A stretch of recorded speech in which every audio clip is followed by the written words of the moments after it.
Ke Sarkar Jela kala Bthah ya Barok ki Bor District ban Twet bat Skhem ya ki Poiwir Bangladeshi bat Ronghiyas ha Meghalaya bat kani ke jing Bthah kala wan shisngi hadit bakatanat kampo yeng ke Sarkar India kala Bthah ya Barok ki Sarkar Jela bat Union Territories ban Thau ya ki Special Task Force ha Man ki District ban Shim jigi tho bat Panher Karat ya ki Poiwir Bangladeshi bat Ronghiyas ha po Laiposki.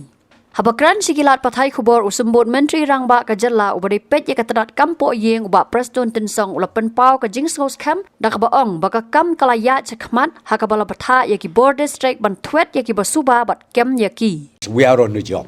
We have already given the direction to all the district administration, all the deputy commissioners to crack down wherever they suspect or wherever they receive inputs that they should be arrested immediately. Task force we do already. We see if you talk about the district task force that we already have the district task force about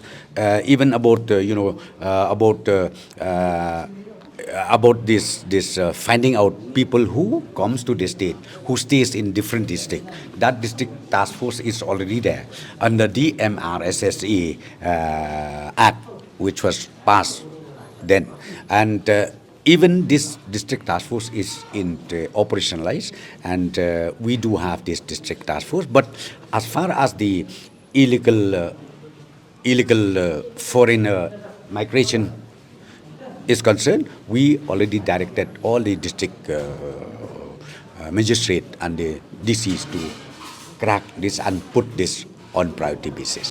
Act is being followed strictly. Well, right now the situation is cool and calm, and the DC is on the job or SP is on the job. We have already strengthened the security forces over there, and as I said to you, I'm happy today. No untoward incidents happen, and I'm very sure maybe within a few days from now, everything will be cool and calm in totality. Habatin, pej bahagi ki shop plus F.